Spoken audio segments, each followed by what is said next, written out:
السلام علیکم دوستو، کیسے ہیں آپ سب؟ میں زبینہ فیاض ایک بار پھر آپ کے ساتھ میں شروع کر رہی ہوں کانچ کا مسیحا پارٹ 21۔ فیض الحسن کی آنکھ 22 برس بعد اذان فجر کی محبت بھری آواز سے کھل گئی تھی۔ وہ کچھ دیر بستر پر لیٹا ارد گرد کا جائزہ لیتا رہا اور پھر شعور بیدار ہوا تو تڑپ کر بستر سے اٹھا۔ اللہ تعالیٰ کی ذات نے اپنے بندے کو طویل اور کڑی آزمائش کے بعد ایک بار پھر اپنے حضور میں سجدہ ریز ہونے کی توفیق بخشی تھی۔ فیض الحسن کے آنسوؤں نے فواروں کی طرح سجدے میں بہنا شروع کر دیا۔ اس نے سجدوں کی طوالت دے کر رب تعالیٰ کی ثنا بیان کی۔ آنکھوں اور دل و دماغ کا ایک بار پھر رشتہ ماتھے سے جڑ گیا تھا۔ اوپر بیٹھا ہوا رب اس کے سجدوں سے واقف تھا۔ نماز سے فراغت کے بعد اس نے دعا کے لیے ہاتھ اٹھائے تو الفاظ ہونٹوں پر آ کر لڑکھڑانے لگے۔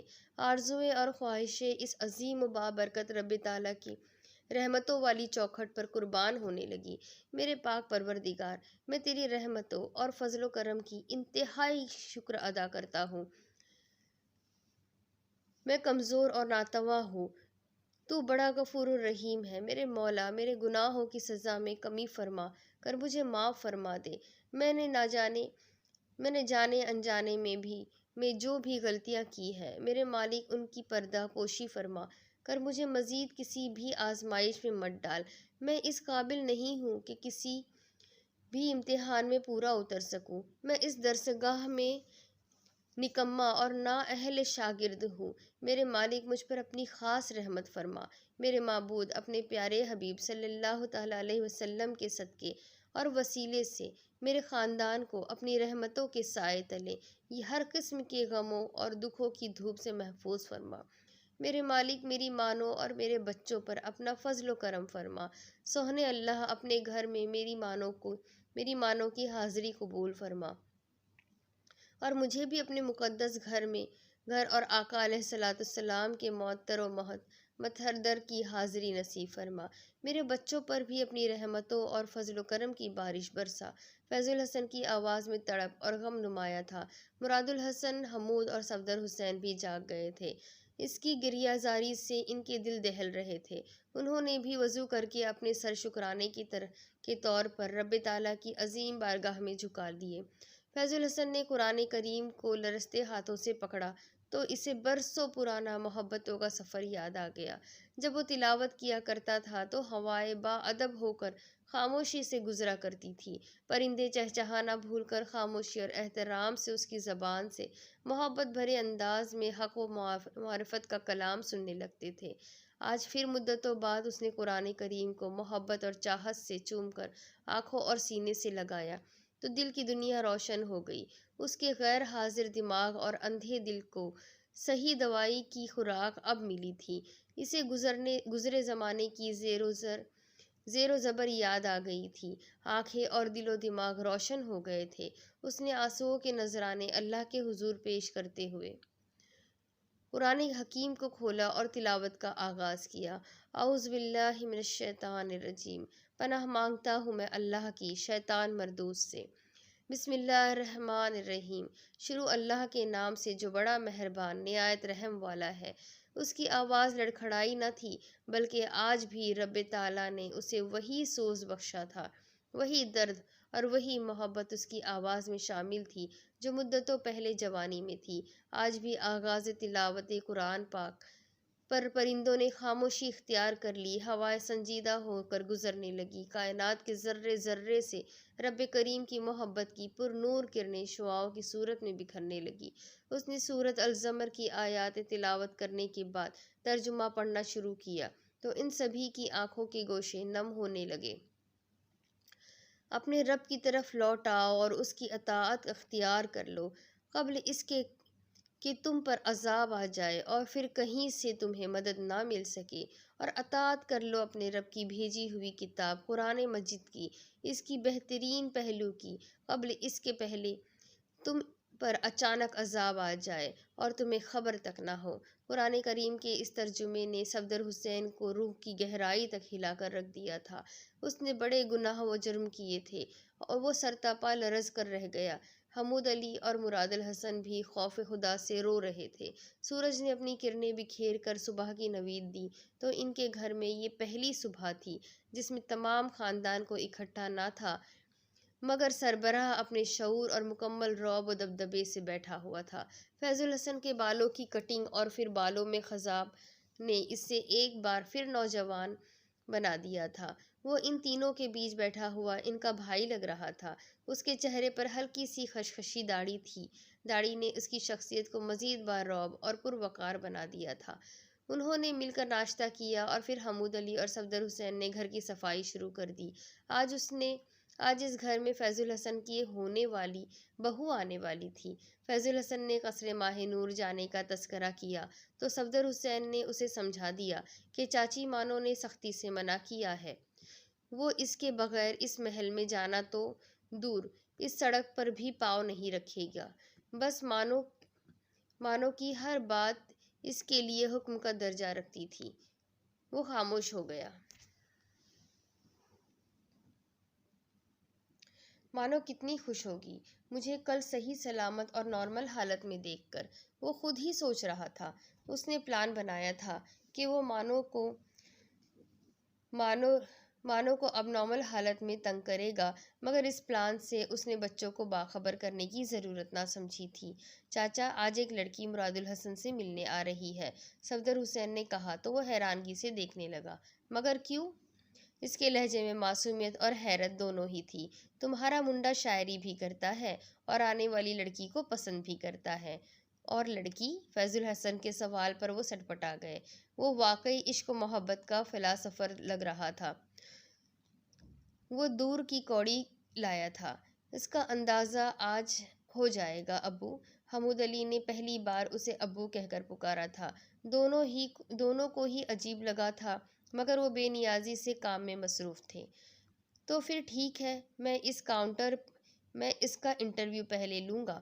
اسے بھگانا نہیں ہے، صفدر حسین نے کہا تو وہ اس کی طرف مصنوعی غصے سے دیکھتے ہوئے ہنسنے لگا۔ صفدر حسین اور مراد الحسن اسے اپنے پروگرام سے آگاہ کرنے لگے۔ وہ سر ہلا کر سنتا رہا۔ مراد الحسن نے تنقیدی نظروں سے اب باپ کا جائزہ لیا۔ حوریہ اب بابا کو کبھی نہ پہچان سکتی تھی۔ چاچا تم نے اسے پاس کرنا ہے، صفدر حسین پاس آ کر بولا۔ اوئے ڈنگرا، اگر وہ بھینگی لولی لنگڑی ہوئی تو پھر کیسے پاس کروں گا؟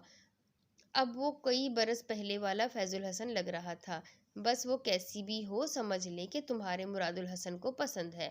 ٹھیک ہے، مراد کی پسند ہے تو پھر مجھے بھی پسند ہے، وہ خوشی سے بولا تو صفدر حسین گھور کر بولا۔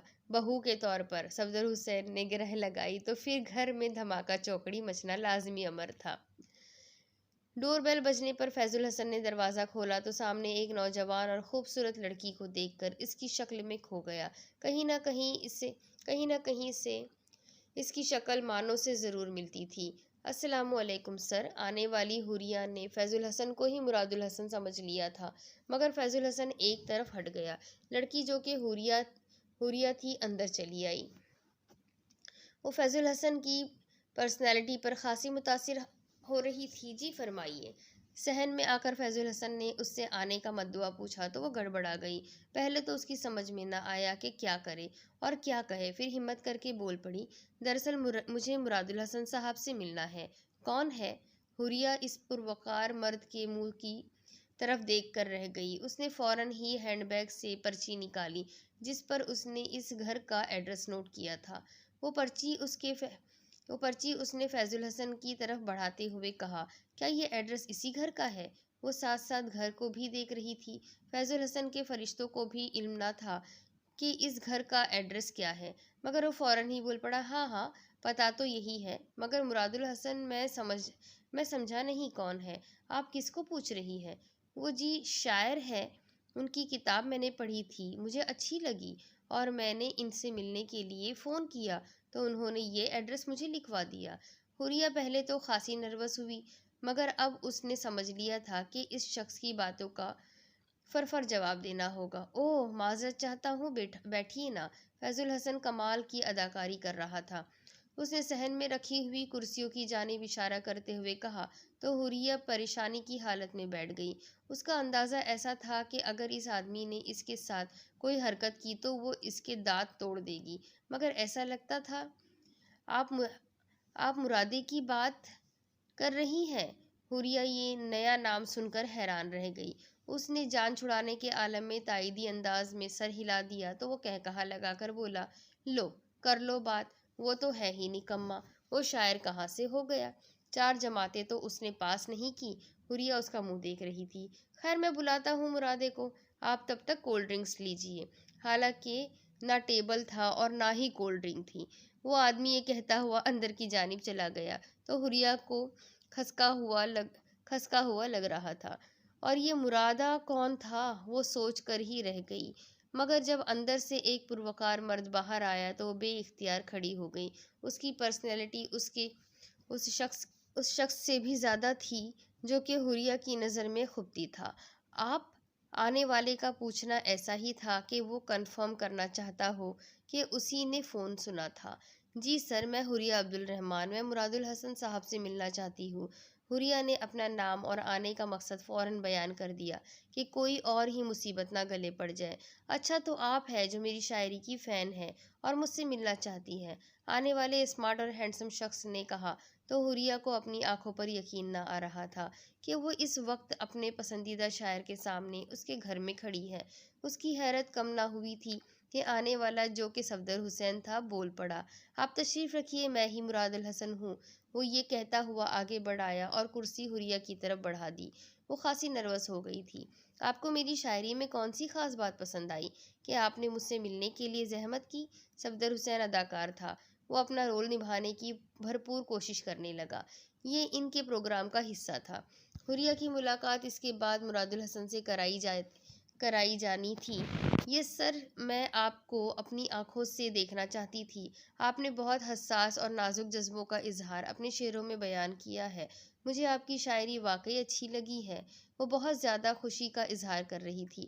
اندر سے ایک ملازم کولڈ ڈرنک لے کر آیا۔ اس کی بڑی بڑی سی مونچھیں دیکھ کر حوریہ کو ذرا بھی اچھا نہ لگا۔ اس نے فوراً ہی نگاہ نیچی کر لی۔ جبکہ ملازم حمود واپس چلا گیا تو صفدر حسین نے ایک گلاس حوریہ کی طرف بڑھا دیا۔ وہ جو پہلے صاحب تھے، وہ کون ہے؟ وہ رہ نہ سکی۔ ہمارے والد صاحب ہے، آرمی میں تھے، 2-3 دن پہلے ہی ریٹائر ہوئے ہیں، صفدر حسین نے جواب دیا تو حوریہ شکر کرنے لگی کہ اس کو کچھ کہہ نہیں دیا، ورنہ لینے کے دینے پڑ جانے والی مثال سچ ثابت ہو جاتی۔ مجھے یقین نہیں آ رہا سر کہ میں آپ کا اس طرح حقیقی زندگی میں دیکھ رہی ہوں۔ وہ اپنے جذبات پر قابو پانے کی کوشش میں انہیں آشکار کیے جا رہی تھی۔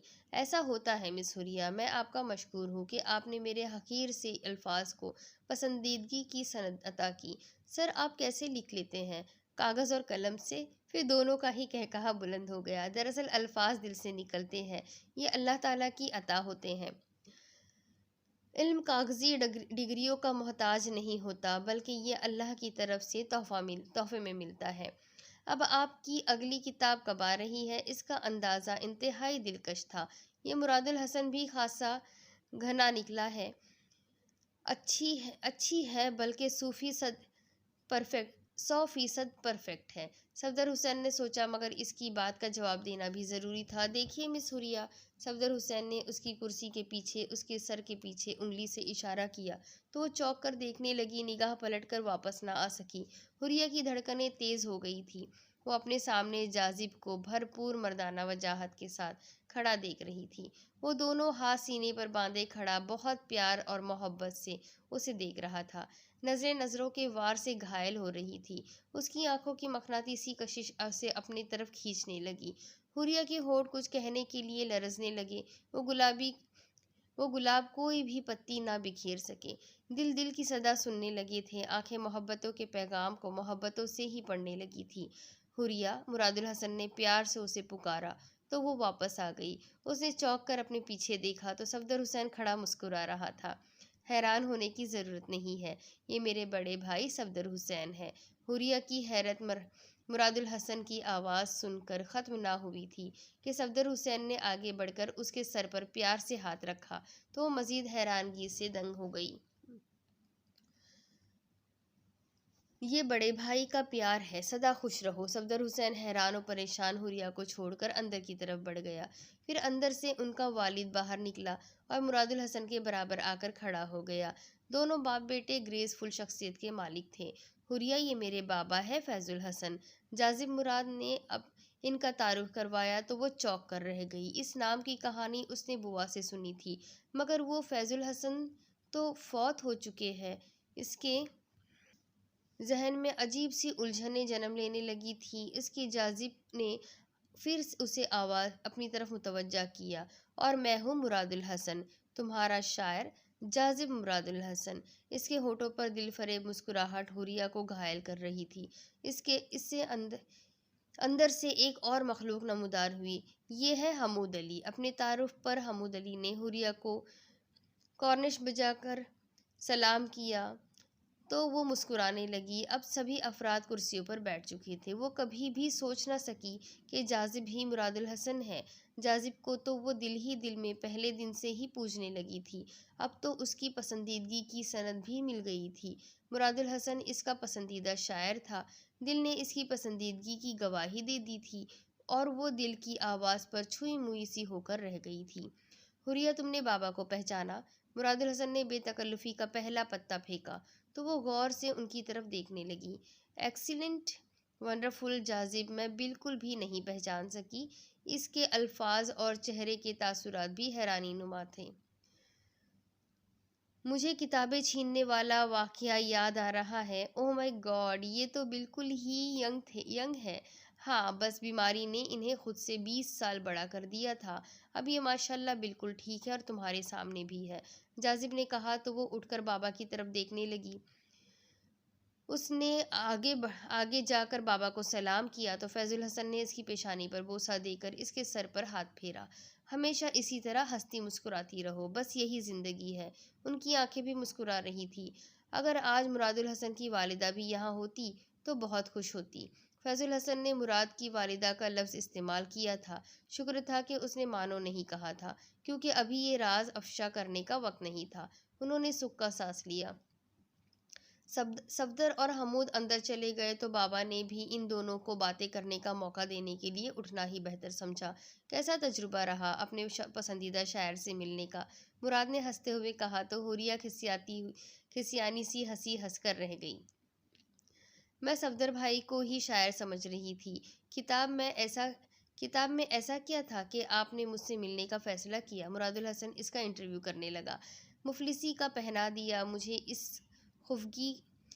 اس کی خفگی کا پیرہن، کبھی آسودگی میں جس کی رہا ہوں میں۔ حوریہ نے یہ شعر پڑھا تو مراد مسکراتا ہوا بولا، بس پوری کتاب میں ایک ہی شعر تھا جس کی بنا پر آپ ملنے چلی آئی؟ نہیں مراد الحسن صاحب نہیں، صرف جاذب، مراد نے اسے ٹوکا۔ ہاں جاذب، آپ کی کتاب میں درج ایک ایک لفظ اس قابل ہے کہ اس کی داد دینی پڑے۔ الفاظ جو ہوتے ہیں انسان کے اندر موسموں کے ترجمان ہوتے ہیں۔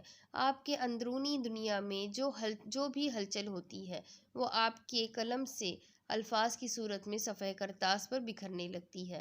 بس الفاظ کو جوڑنا اور مصرعوں کی لڑیوں میں پرونا ہی شاعری ہے۔ مجھے پتہ چل گیا ہے کہ جسے میں پسند کرتی ہوں وہ میرے پاس ہے۔ وہ کہتی ہوئی اٹھنے لگی تو حمود اور صفدر کھانا اٹھائے ہوئے اندر سے وارد ہو گئے۔ حوریہ حیرانگی سے ان کی طرف دیکھنے لگی جبکہ مراد اس کے الفاظ پر غور کر رہا تھا۔ تم ایسے ہی نہیں جا سکتی بیٹی، کھانا کھا کر جاؤ۔ فیض الحسن کی آواز میں محبت تھی۔ وہ بیٹھ گئی۔ یہ وہی کھانا ہے جو آپ نے مجھے پیزا ہٹ میں کھلانا تھا؟ حوریہ مسکرانے لگی۔ آپ بڑے شرارتی ہیں، مگر میں حیران ہوں کہ اتنی نو عمری میں ہی شاعری، آپ کو کیا روگ لگا ہے؟ اگر شاعری کے لیے کسی روگ کا ہونا ضروری ہے تو پھر محبت کر لیتے ہیں۔ مراد کی بات بہت گہری تھی۔ حوریہ سمجھ کر خاموش ہو گئی۔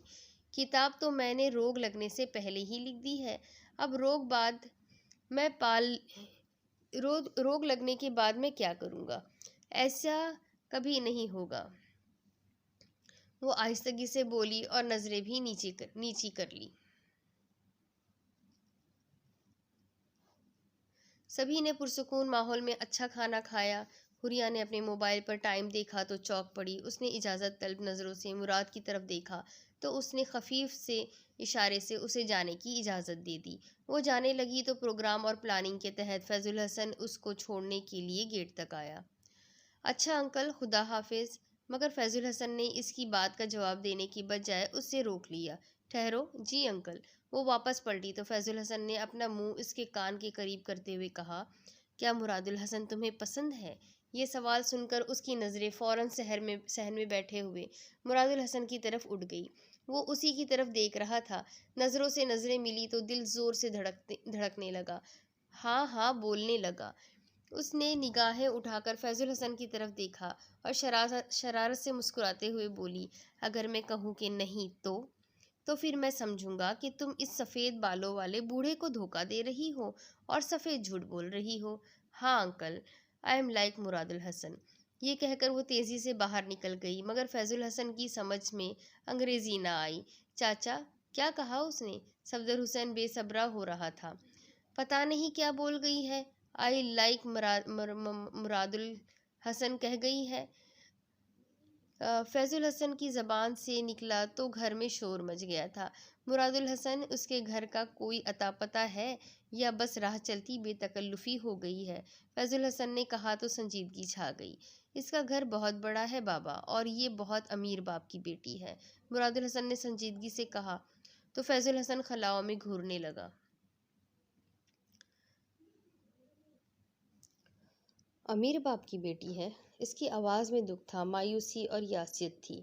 اسے اپنے بچے کا مستقبل بھی اپنی طرح لگنے لگا۔ چاچا تو فکر نہ کر، اگر بہو کو نوٹوں اور سونے چاندی میں تول کر لانا پڑا تو لے کر آؤں گا۔ مراد الحسن کی خوشیاں اور گھر کی خوشیاں ہیں اور اس گھر کی خوشیاں ہیں، اور اب کوئی بھی اس گھر کی طرف میلی آنکھ سے نہیں دیکھ سکے گا، یہ میرا وعدہ ہے۔ صفدر حسین آگے بڑھ کر فیض الحسن کے قدموں میں بیٹھ گیا۔ صفدر حسین، اللہ نے تمہیں بہت اجر دینا ہے۔ تم نے میری اور میرے بچے کی ذمہ داری ایک حسین طریقے سے نبھائی ہے۔ اب بھی اگر حوریہ اور مراد الحسن کی شادی کی راہ میں کوئی رکاوٹ ہوئی تو تم ہی تمام معاملات کو دیکھو گے۔ فیض الحسن رنجیدہ ہو گیا تھا۔ بابا اب فکر نہ کرے، جیت ہمیشہ محبت کی ہوتی ہے، مراد الحسن نے کہا تو وہ اس کی طرف عجیب سی نظروں سے دیکھنے لگا۔ ہاں، محبت کی ہی جیت ہوتی ہے، جس طرح میری مانوں نے اپنی محبت کی جنگ جیتی ہے، بالکل اسی طرح تم بھی کامیاب ہوں گے۔ وہ اندر کی طرف چل پڑا۔ صفدر حسین اور مراد الحسن اگلی پلاننگ کرنے لگے۔ اب بابا اور مراد کے قاتلوں کو ڈھونڈنا تھا، مگر یہ بڑا کٹھن کام تھا۔ وہ دونوں ہی گہری سوچ میں ڈوبے ہوئے تھے کہ صفدر حسین چہک کر اٹھا۔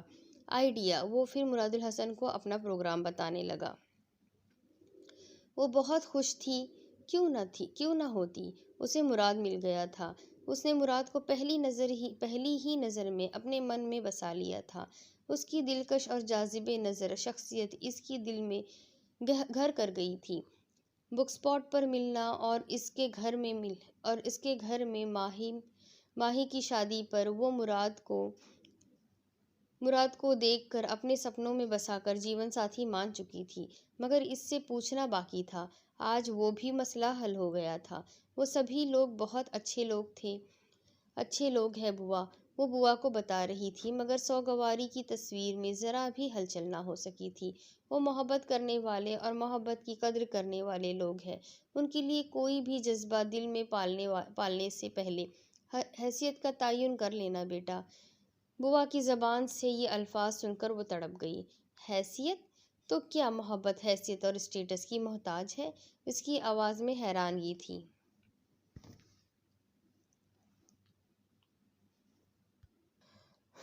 اس بات کی جیتی جاگتی مثال تمہارے سامنے ہے۔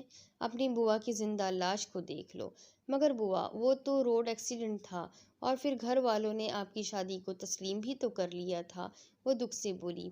مجھے آج نہیں بلکہ گزشتہ 22 سالوں سے ہی لگ رہا ہے کہ مجھ سے میرا شوہر اور بیٹا جدا کیے گئے ہیں۔ نام نہاد خاندانی وقار کی بھیٹ چڑھائے گئے ہیں، مگر میں خاموش ہوں تو اس لیے کہ کس سے اپنا دکھ کہوں، کس کے ہاتھوں پر ان کا لہو تلاش کروں۔ میں اکیلی ہوں حور، اور میری طرح تم بھی اکیلی ہو، بالکل اکیلی۔ آپ ہیں نا میرے ساتھ؟ وہ لجاجت سے بولی تو ماہ نور تڑپ گئی۔ حوریہ، میں نے عشق و محبت کی راہوں پر چل کر فیض الحسن اور اپنا مراد الحسن کھویا ہے، میں اب کسی اور کو ماہ نور بننے میں مدد نہیں کر سکتی۔ بوا، وہ میری زندگی بن چکا ہے، اگر مجھے نہ ملا تو میں مر جاؤں گی۔ یہی بات اپنے بابا کے سامنے کہہ سکتی ہو۔ حوریہ نے بوا کو عجیب نظروں سے دیکھا۔ نہیں، حوریہ جھجک گئی۔ ڈرتی ہو تو پیار کیوں کیا تھا؟ ڈرتی نہیں، بابا کی دل و جان سے عزت کرتی ہوں، ان کا بہت احترام ہے میرے دل میں۔ وہ اگر تمہاری محبت کا احترام نہ کرے تو کیا کرو گی؟ ان سے گلہ کیے بغیر ہی مر جاؤں گی۔ وہ مصمم ارادے سے بولی، میں نے بھی ایسا ہی کیا تھا، مگر دیکھو اس زخم کے گھاؤ آج تک نہیں بھرے۔ میں تو بس اتنا ہی جانتی ہوں کہ جاذب میری زندگی ہے۔ وہ اٹل ارادے سے بولی، کون جاذب؟ وہی ویڈیوگرافر۔ ہاں بوا، وہی ویڈیوگرافر، اور شاعر مراد الحسن بھی۔ ایک نظر میں عشق کے تیر کا نشانہ بن گئی ہوں، دل کو گھائل کرنے کے لیے ایک نظر ہی کافی ہوتی ہے۔ آپ تو بخوبی جانتی ہے بوا۔ میں اپنی بات نہیں کر رہی، تم اپنی بات کرو حوریہ، مگر میں آپ کی مثال بننا چاہتی ہوں۔ میری داستان کوئی عجیب و غریب یا دنیا سے علیحدہ نہیں ہے کہ تم اس کی مثال بنو، مگر آپ میری نظروں کے سامنے محبت کا وہ تاج محل ہے جو زندہ ہے، اپنی پوری شان و شوکت کے ساتھ اس روئے زمین پر اپنے رعب اور وقار کے ساتھ پورے قد کے ساتھ کھڑا ہے۔ مگر تم نہیں جانتی کہ اس تاج محل کی بنیادیں کھوکھلی ہو گئی ہیں۔ وہ بھررائی ہوئی آواز میں بولی تھی، میں اپنی ادھوری محبت کی قبروں پر آج بھی ماتم کنا ہوں، مگر میں اسے تقدیر کا فیصلہ ہرگز نہیں مانتی۔ میرے ساتھ دھوکہ اور فراڈ کیا گیا ہے، کیونکہ اگر تقدیر نے مجھ سے میرا فیض الحسن چھین ہی لینا تھا تو پھر دیا ہی کیوں تھا؟ آپ کو ہر لمحہ ایسا کیوں لگتا ہے کہ کسی نے ان کو مروایا ہے؟ وہ کون ہو سکتا ہے؟ تقدیر نے مجھے میری محبت کا انعام دیا تھا، مگر اس دنیا نے چھین لیا ہے۔ تم میرا ساتھ دو گی تو میں بھی تمہارا ساتھ دوں گی۔ مجھے کیا کرنا ہوگا بوا؟ میں آپ کی خاطر کچھ بھی کر سکتی ہوں، وہ پرجوش لہجے میں بولی۔ تو بوا ماہ نور اس کی طرف دیکھ کر طنزیہ مسکان سجا کر بولی، میرے لیے نہیں، اپنے جاذب کو پانے کے لیے کچھ بھی کرو گی؟ یہ ماہ نور کا نیا اور انوکھا روپ تھا۔ ہاں بوا، میں جاذب کو پانے کے لیے کچھ بھی کروں گی، وہ پختہ یقین سے بولی تھی۔ تو پھر کرو شروع اپنے باپ ملک عبد الرحمن سے۔ بوا کے منہ سے سن کر وہ ہکی بکی رہ گئی، اس کا منہ کھلا رہ گیا، ماتھے پر پسینے کے قطرے چمکنے لگے، وہ سرتا پا لرز کر رہ گئی تھی۔ کیوں آ گیا نا پسینہ حوریہ عبد الرحمن؟ ان راہوں پر چلنے کے لیے لوہے کے پاؤں اور فولادی دل چاہیے۔ ابھی تم بہت چھوٹی ہو، واپس لوٹ جاؤ اپنی مستی بھری دنیا میں، اور مجھے بھی اس حسرت و افسردگی کے کفن میں قید رہنے دو۔ ماہ نور بوا کی آواز نے اس کی رہی سہی طاقت بھی چھین لی تھی۔ وہ حیرت و استعجاب سے بوا کی طرف دیکھتی ہوئی اپنی خشک ہونٹوں پر زبان پھیر رہی تھی۔ بوا! اس نے بوا کے کندھے پر ہاتھ رکھا تو وہ تھپکتے ہوئے اس کی طرف دیکھنے لگی۔ میں آپ کا ساتھ دوں گی، مگر آپ کو بھی میری محبت کی منزل تک میری رہنمائی کر کے کانٹوں بھرے اس پاؤں چھلی کر دینے والے راستے پر میرا ساتھ دینا ہوگا۔ میں بابا سے ہی آغاز کروں گی، اور آج ہی یہ کام ہوگا۔ ماہ نور نے اس کے ہاتھ کو تھپکی دی۔ وہ اس کمرے سے نکل کر اپنے کمرے میں چلی گئی۔ اسے ہر طرف سے سوچوں نے گھیرا ڈال لیا تھا۔ وہ کچھ سوچتی تو ڈور کا دوسرا سرا اس کے ہاتھ سے نکل جاتا تھا۔ اس نے گیٹ پر جیپ کا ہارن سنا تو کھڑکی کھول کر دیکھا تو زمان بھائی تھے۔ وہ پیچھے ہٹنے لگی تو ذہن میں ایک جھماکا ہوا، کیوں نہ زمان بھائی کی مدد لی جائے؟ اس نے ایسا ہی کرنے کی ٹھان لی تھی۔ وہ زمان بھائی کے کمرے میں پہنچی۔ دستک دینے پر ان کی آواز سن کر وہ اندر داخل ہو گئی۔ وہ اس وقت یونیفارم تبدیل کر کے سادہ لباس پہن چکے تھے۔ وہ کسی فائل کے مطالعے میں غرق تھے۔ ایک طرف غضنوک بھی بیٹھی ان سے پڑھ رہی تھی۔ ان دونوں نے ایک اچٹتی سی نگاہ حوریہ پر ڈالی اور اپنے اپنے کام میں مصروف ہو گئے۔ زمان بھائی، حوریہ نے انہیں پکارا اور چلتی ہوئی قالین پر ان کے سامنے بیٹھ گئی۔ وہ کافی مصروف تھے۔ کہو حور، کیا بات ہے؟ ان کی نظریں بدستور فائل پر ہی جمی ہوئی تھی۔ ایکسکیوز می زمان بھائی، میں نے آپ کو ڈسٹرب کیا؟ وہ خاموش ہو کر بات کو آگے بڑھانا چاہتی تھی کہ زمان بھائی فائل بند کر کے اس کی طرف متوجہ ہو گئے۔ اب ڈسٹرب کر دیا نا، چلو بولو کیا بات ہے؟ تمہیں پتہ ہے حور، میری بہت خواہش تھی کہ ماہی مجھ سے کوئی فرمائش کرے، مجھ سے لڑائی جھگڑا کرے، میں اپنی بہن کو اس کی فرمائش پر چوڑیاں اور کپڑے لا کر دوں، مگر پتہ نہیں وہ ایسا کیوں نہیں کر سکی۔ اس کی آنکھیں بھیگنے لگیں۔ وہ خاموشی سے پیادیس سدھار گئی۔ اب تم ہو غضنوک ہے، حنان تو ہمیشہ ہی باہر رہتا ہے۔ میری خواہش ہے کہ تم دونوں مجھ سے جھگڑا کرو، اپنی فرمائشیں کرو، میں انہیں پورا کر کے خوشی محسوس کروں گا، مجھے دلی مسرت ہوگی۔ اب بتاؤ کیا کہنا ہے اور کیا کرنا ہے، منہ کو لٹکا کر نہیں بلکہ مسکرا کر کہنا۔ زمان بھائی، آپ نے کبھی بوا کو دیکھا ہے؟ وہ اس کا سنجیدہ سوال سن کر ہنسنے لگا، بلکہ لوٹ پوٹ ہو گیا۔ واہ بہنا واہ، میرا خیال ہے کہ یہ آج کا جوک ہے۔ وہ ہنستے ہوئے اپنی ہنسی پر قابو پاتے ہوئے بولے تو غضنوک بھی مسکرانے لگی۔ حوریہ نے غضنوک کی طرف گھور کر دیکھا تو وہ فوراً ہی ہونٹوں کو دبا کر خاموش ہو گئی، جبکہ زمان بھائی کے لبوں پر ابھی تک مسکراہٹ قائم تھی۔ بوا بیوہ کیسے ہوئی تھی؟ اس نے یکدم گولی چلا دی تو زمان کے چہرے اور جسم کے تمام خد و خال واپس نارمل ہونا شروع ہو گئے تھے۔ وہ سنجیدہ ہو کر حوریہ کی طرف دیکھنے لگے۔ انہوں نے معاملے کی سنجیدگی کا نوٹس لیتے ہوئے غضنوک کو اپنے کمرے میں جانے کا کہا۔ غضنوک چلی گئی تو زمان بھائی اس کی طرف متوجہ ہوئے۔ بیٹھو حور، اب وہ پولیس والے تھے، کھل کر کہو کیا کہنا چاہتی ہو۔ زمان بھائی، کبھی کبھی آنکھیں جو دیکھ کر دل کو سمجھانے کی کوشش کرتی ہے وہ بالکل غلط ہوتا ہے۔ دل نادان ضرور ہے مگر آنکھوں دیکھی باتوں پر بھی اعتبار نہیں کرتا۔ ہنستے مسکراتے چہرے زندگی کی تلخ حقیقتوں سے ایک ایک پل خوشیوں کو چرانے کی کوشش میں اپنا آپ گنوا دیتے ہیں۔ ہمیں وہی نظر آتا ہے جو ہم دیکھنے کی کوشش کرتے ہیں، ہم وہ کبھی بھی نہیں دیکھ پاتے جو ہمیں دل سمجھانے اور دکھانے کی کوشش کرتا ہے۔ بعض اوقات ہم اپنی خوشیوں میں اس قدر مگن ہو جاتے ہیں کہ اپنے ساتھ والے کا بھی ہوش نہیں رہتا۔ ہم یہ بھی نہیں سوچتے کہ وہ ہمارے ساتھ خوش ہے بھی یا نہیں، یا پھر علیحدگی میں بھی اس کی خوشی قائم رہتی ہے۔ بس ہم خود غرضی اور مطلب کی زندگی جی کر اپنا کردار ادا کرتے ہیں، اس دنیا سے کوچ کر جاتے ہیں، مگر ہمارے ساتھ والے کو ہم سے جو گلے شکوے رہ جاتے ہیں وہ اس کی آہیں اور فریادیں بن جاتے ہیں۔ جب وہ آہ عرش بری تک پہنچتی ہے تو ہماری زندگی بھر کو جمع پونجی نیکیوں میں سے بہت سی نیکیاں کم ہو جاتی ہیں، اور پھر اسی طرح آہستہ آہستہ ہم اپنی نیکیوں کا پرڑا خالی کر لیتے ہیں۔ زمان بھائی نے اسے پانی کا گلاس پیش کیا۔